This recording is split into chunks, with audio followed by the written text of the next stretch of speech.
Bonjour, c'est Claire Dama-Griffart, bienvenue dans cette nouvelle vidéo. J'espère que vous allez bien. Alors avant de commencer, un grand merci aux personnes qui ont mis un petit mot super gentil mardi en voyant que j'avais... alors c'était pas une minerve en fait, c'est juste que j'avais un coup de froid et avec la fatigue du déménagement, de l'emménagement de mon fils et le ménage et compagnie, et ben voilà, c'était un peu... Et puis ça, tout d'un coup, le froid et la pluie. Mais en tout cas, merci pour votre petit message parce que c'était vraiment super adorable. Alors, cette semaine, j'étais partie pour un projet fun que j'avais en tête depuis quelques temps. Peut-être un mois et demi, quelque chose comme ça. Et que je repoussais parce que bah, entre autres, le Carrefour européen du patchwork, des choses comme ça. Et donc, il n'est pas tout à fait prêt, mais j'étais bien partie pour le finir pour ce vendredi. Et tout à coup, j'ai réalisé qu'on était au mois d'octobre. Et je l'ai fait pour la première fois l'année dernière, mais c'est quelque chose que je voudrais du coup installer. C'est le soutien pour Octobre Rose, le cancer du sein. Et donc l'année dernière, si vous vous souvenez ou si vous n'avez pas vu la vidéo, j'avais fait un cœur avec des plis et j'avais trouvé que le projet était assez joli. Cette année, pour être honnête, pour vous on est vendredi, pour moi on est jeudi milieu d'après-midi. Donc il va falloir que je sois rapide, efficace et simple. Donc en fait, je vais vous proposer un projet qui n'est pas encore complètement déterminé dans ma tête, mais il y a les grandes lignes. Bien sûr avec du rose. Et je pense que je vais être à la fois sur du Kilt as you go et sur du crazy quilting. Et voilà, et on va voir avec ça ce que je peux vous proposer. J'espère que ça vous plaira. Place au tutoriel.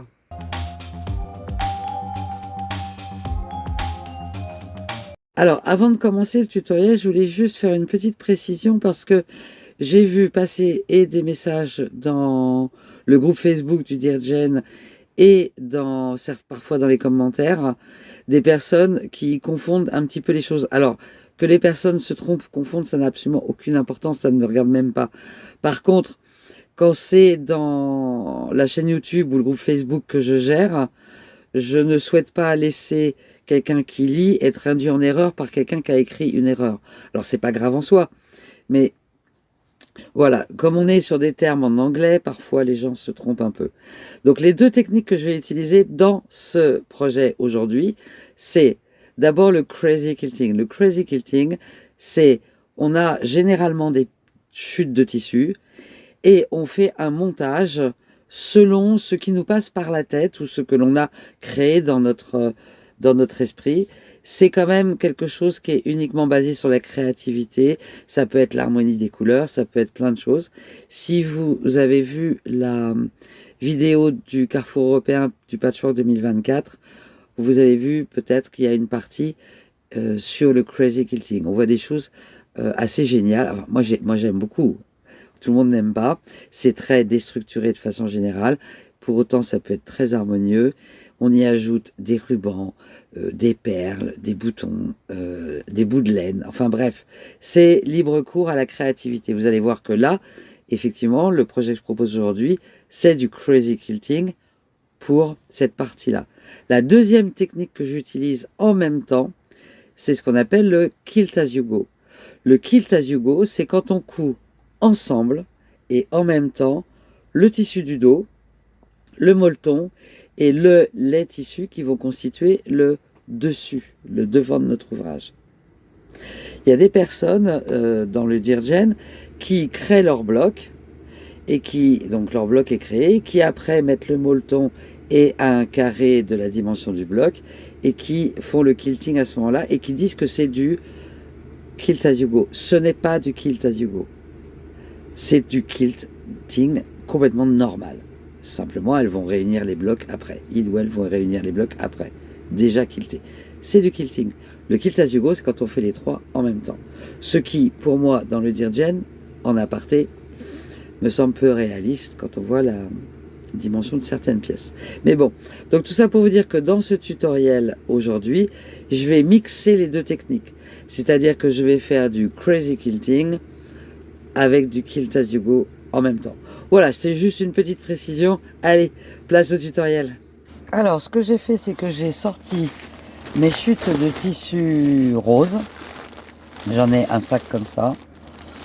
Et puis aussi un autre sac où il y a plutôt des tissus fleuris parce que dedans, par exemple, ce tissu-là, je l'ai dans les deux sacs par exemple. Donc je sais absolument pas encore ce que je vais utiliser. Mais c'est pas grave. J'ai aussi sorti un bout de molleton. Alors c'est du molleton, ce que j'appelle mes molletons de récup. C'est-à-dire que c'est des chutes de molleton que je relie entre elles en faisant un point zigzag. D'ailleurs ce point zigzag là, il a sauté, mais c'est pas grave, je vais refaire. Comme je vais être à la machine, comme je suis en speed, je vais travailler à la machine puisque j'ai de l'électricité. J'ai choisi ce tissu-là pour faire le dos de l'ouvrage. Alors c'est pareil, c'est une chute de tissu. Donc je pense que je vais mettre sur la partie finalement la plus large qui est par là. Et je vais certainement pas avoir besoin du coup de relier ce bout-là. Voilà, je vais faire un truc un peu comme ça. Et je vais partir de toute façon en crazy quilting. Ça n'a pas d'importance. Je vais partir sur voilà, une dimension à peu près comme ça. C'est-à-dire que je suis à la fois mon tissu et à la fois le bloc que j'ai de molleton. Et puis je vais venir incrémenter tout ça avec des chutes de tissu. Donc je sors mon matériel, je suis pas encore sorti, mon fer à repasser, tout ça. Et j'arrive. Alors, je vais juste essayer de vous montrer l'espace de travail parce que ça a l'air très brouillon. J'ai ma machine à coudre ici. Là, mon espace repassage.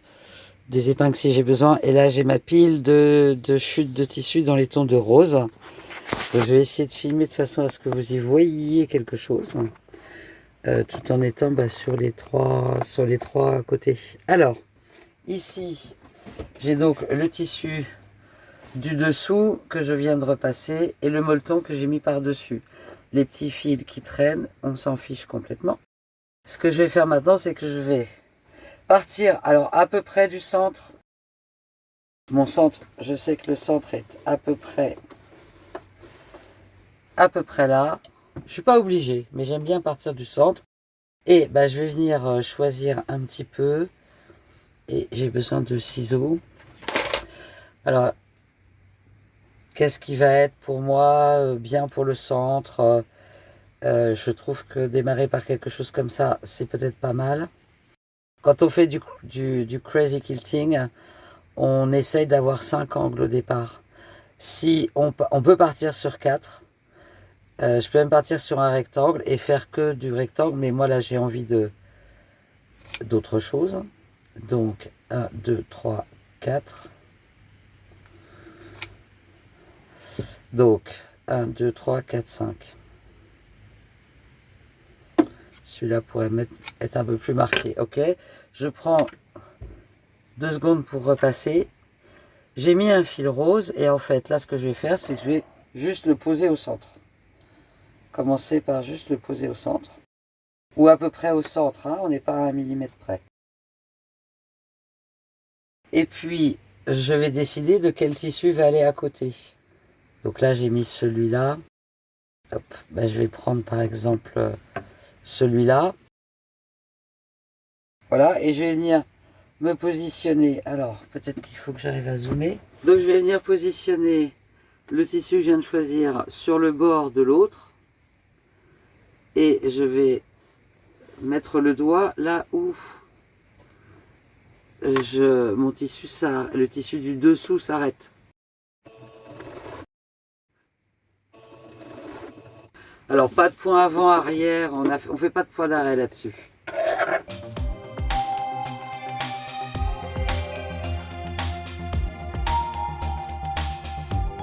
Une fois que j'ai fait ça, je vais venir aplatir.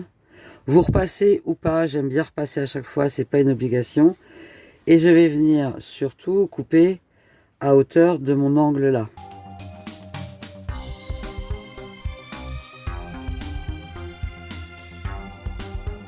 Voilà, et ça va être beaucoup trop large par rapport à ce que je veux, donc je recoupe comme ça. Et c'est comme ça qu'on fait des chutes à partir de chutes. Ok, donc je vais repasser ces deux-là ensemble. Et je vais venir tourner autour. J'ai fait celui-là, maintenant je vais faire celui-là. Par exemple, je vais prendre celui-là. Et je vais le commencer là où finit l'autre. Et je vais venir coudre jusqu'à la fin de ce côté-là.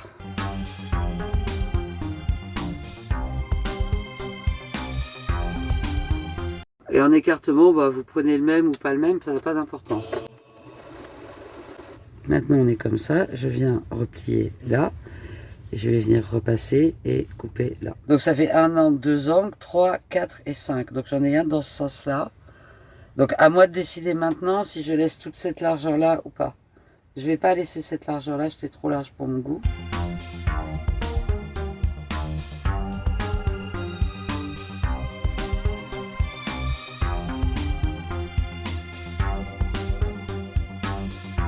Et donc je viens, là c'est l'angle. Donc je vais venir recouvrir jusque là, au niveau de ma couture. Et je vais coudre jusque là.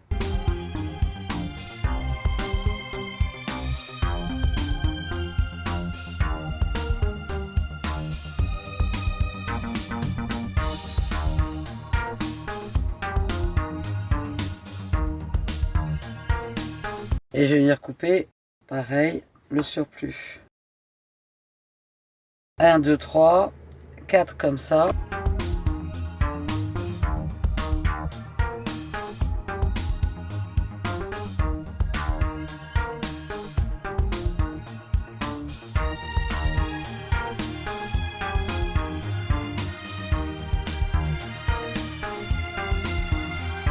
Donc 1, 2, 3, 4. Et là, le 5e pour finir le tour.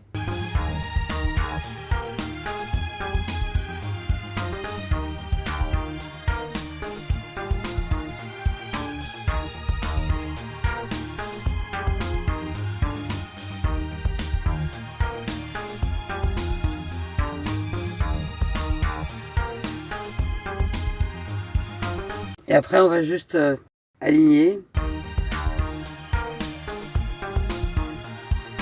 D'accord, donc là j'ai un premier tour, le centre, et j'ai commencé par celui-là, 1, 2, 3, 4, 5. Ce qui donne cette forme un peu bizarroïde. Ça, c'est le quilt as you go. Le quilt as you go, c'est quand on est en train de coudre en même temps le tissu du dessous, le molleton et ce qui fait le motif du dessus. Que ce soit un bloc prédécoupé ou que ce soit là en crazy quilting. C'est pour ça que je vous disais que je mélange les deux méthodes sur cet ouvrage. Donc ce que je vais faire, c'est que je vais continuer de la même façon en repartant du premier que j'ai, du premier qui est là. En essayant, après, on a besoin donc généralement de morceaux qui sont plus longs, puisque forcément on agrandit la zone au fur et à mesure. Donc je vais aller piocher au fur et à mesure dans ce que j'ai. Et puis on va continuer. Ce qui est juste en quilt as you go sur un crazy quilting comme ça, on va avoir besoin de garder au moins 5 angles, mais on va pouvoir jouer un coup comme ça, de façon à... Je vais, par exemple, là c'est comme ça, je vais pas venir le coudre comme ça pour garder ce parallèle, je vais peut-être venir le coudre comme ça ou comme ça. Ça c'est de façon à donner du mouvement, d'accord? Donc par exemple, pour commencer celui-là,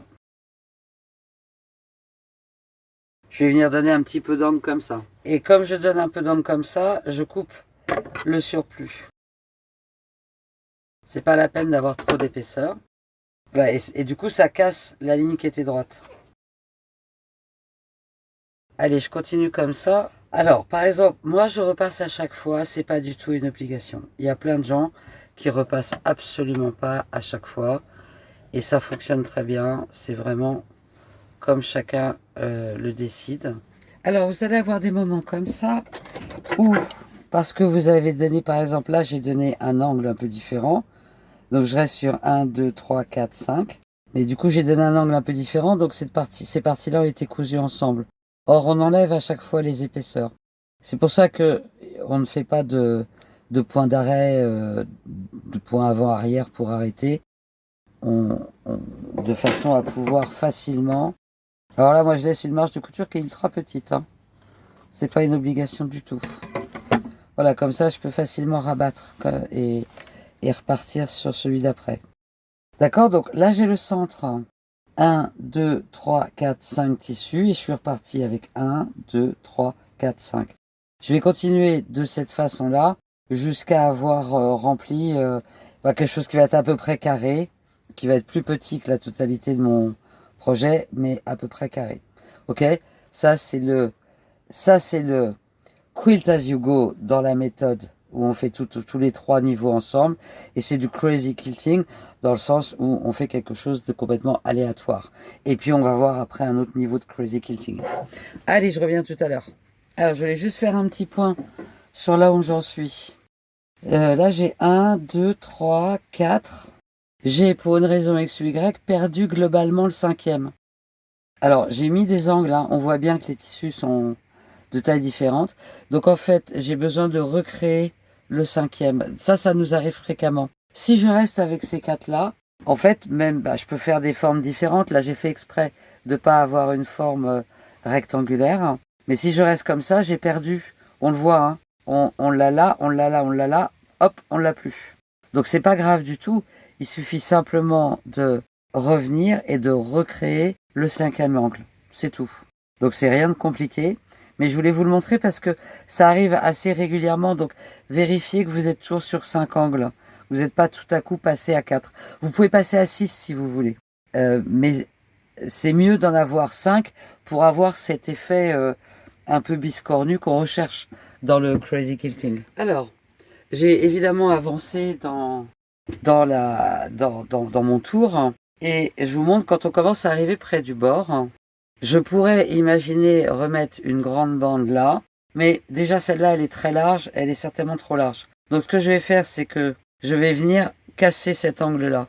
Donc je vais venir je vais me baser sur cette couture-là, par exemple, et je vais venir ici recréer un autre angle. On peut en créer autant qu'on veut, hein, de façon à... Alors, je peux faire ça, puis je me dis là, j'ai beaucoup de roses. Est-ce que ça vaut pas le coup de faire quelque chose comme ça qui viennent un peu casser, qui est moins de rose. Je trouve que c'est plus joli. Donc je vais venir comme ça, je vais venir coudre là. Évidemment, je vais découdre ça après.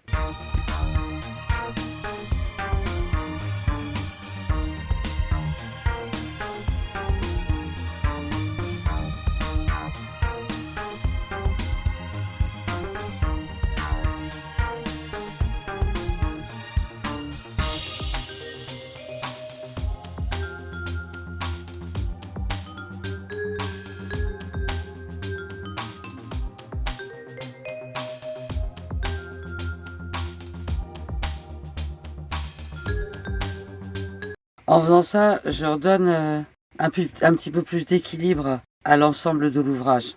Alors je suis à 1, 2, 3, 4, 5, 6 angles. C'est ça, 1, 2, 3, 4, 5. Je suis à 6 angles maintenant. Et c'est très bien, ça pose aucun problème. Ok, donc c'était juste pour vous montrer comment, quand on arrive à des moments un peu plus, où on a un déséquilibre ou quelque chose comme ça, et qu'on arrive près des bords, c'est pas mal de pouvoir essayer de restructurer ou réorganiser. En plus, là, je suis sur des chutes de tissu, donc j'ai pas forcément des longueurs, des bouts assez longs pour dans les différents tissus que j'ai pour pouvoir vraiment faire quelque chose, quoi. Donc, ce qu'on peut aussi, alors, par exemple là, je peux essayer par exemple de raccourcir cette longueur-là en recréant un autre angle là, par exemple. Je raccourcis cette longueur-là. Donc j'aurai peut-être plus facilement une bande de cette dimension-là. C'est un exemple, hein. Si je me mets là, par exemple, il faut que je donne un peu plus d'angle. Là, par exemple, après, ça fera ça. Donc j'aime bien faire ce genre de choses. J'aime bien quand il y a de la variété et des angles très variés. Bon allez, je continue et je reviens. Alors, comme vous pouvez le voir là, à un moment donné, je vais avoir plus que 5 angles parce qu'il va falloir faire correspondre nos bandes avec le bord que l'on a déterminé. Je vais le redécouper après. Donc, et là, le problème, entre guillemets, problème que j'ai, c'est que je n'ai pas de bout de tissu dans mes chutes. De quoi faire quelque chose qui viendrait comme ça devrait prendre là. Normalement, je devrais faire quelque chose qui vient prendre cet angle-là et celui-là. Donc ce serait quelque chose qui viendrait, par exemple, comme ça. Alors, on a plusieurs options pour ça. La première option, ça va être de prendre des tissus identiques ou différents et de les coudre ensemble. Alors, bien sûr, en les mettant de la même dimension, on vient les coudre ensemble, ce qui fait qu'on a une couture ici. Et avec ces coutures à ce niveau-là, on a la longueur. Et ça le fait très bien, ça marche très bien. D'ailleurs, je suis en train de me dire que c'est certainement ce que je vais faire pour ce bout-là. L'autre possibilité, c'est de, comme on va venir là, c'est de rabattre, par exemple, ce bord-là, de venir se positionner où on a besoin de se positionner, ici par exemple, et je peux imaginer faire une bande qui soit comme ça, et comme j'aurais rabattu le tissu, il n'y a pas de problème. Il faudra venir faire une couture aussi de ce côté-là. Alors à la main, en point invisible, ou comme on veut. On est aussi en crazy quilting, on peut faire plein de choses. Donc on peut imaginer faire ça. Je vais m'arrêter là, je n'avais pas l'intention de faire un grand bloc. Donc vous voyez, j'ai un peu complété comme ça à droite à gauche. J'hésitais un petit peu sur quelle forme j'avais envie de donner à ce bloc. J'ai ressorti un cœur que j'ai là, mais je le trouve un peu petit. Je trouve que c'est dommage de ne pas utiliser tout ça. Je suis pas fan, voilà, j'aime bien jusque là en fait. Donc je pense qu'en fait, je vais découper ici, ici pour ici, et je vais rajouter juste les morceaux dont j'ai besoin, mais je vais pas aller beaucoup plus loin. Donc en termes de découpe, je ferai de façon plus précise après avec ma règle. L'idée ça va être ça. Donc tout cet angle-là à compléter. J'aime bien ça, donc je vais pas tout enlever là. Je recouperai, hein. Et je pense que je vais m'arrêter quelque chose comme ça.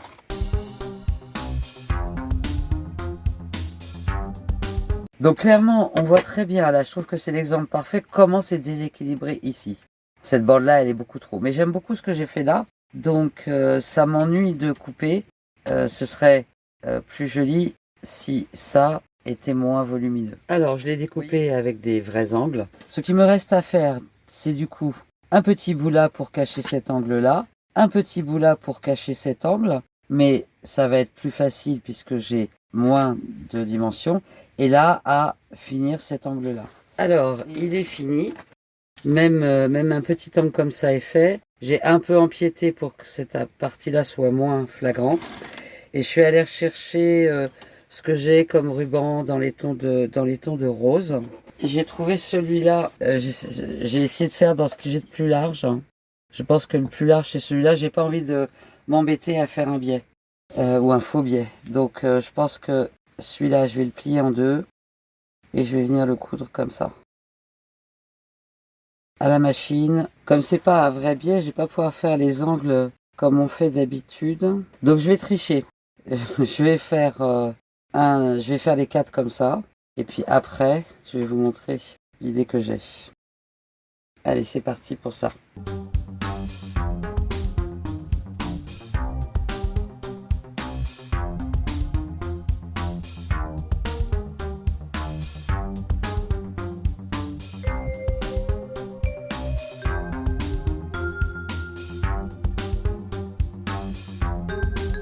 Alors une fois n'est pas coutume, je vais terminer la vidéo à l'extérieur de mon camping-car pour donc vous montrer que j'ai... Ah, si j'arrive à caler. Voilà. Alors évidemment qu'avec le reflet, on ne voit pas forcément super bien. Mais bon, c'était pour vous montrer qu'il est accroché. Et il va rester là tout le mois d'octobre. Et j'ai mis des petites pinces, j'espère qu'il ne bougera pas trop. Et bien j'espère que ce tutoriel vous aura plu. Vous avez vu ce mix de Kilt As You Go et de Crazy Quilting. On peut faire beaucoup plus en Crazy Quilting. On peut s'amuser vraiment beaucoup. Ben, j'espère que ça vous aura plu. Si c'est le cas, pensez à mettre un petit pouce j'aime, à vous abonner. Si ce n'est pas encore fait, à poster vos messages dans les commentaires ou vos questions. Et ben, je vous souhaite un excellent week-end. On se retrouve mardi pour le Dear Jen et vendredi prochain pour le projet Fun que j'avais sous le coude. Prenez bien soin de vous. À bientôt. Bye bye.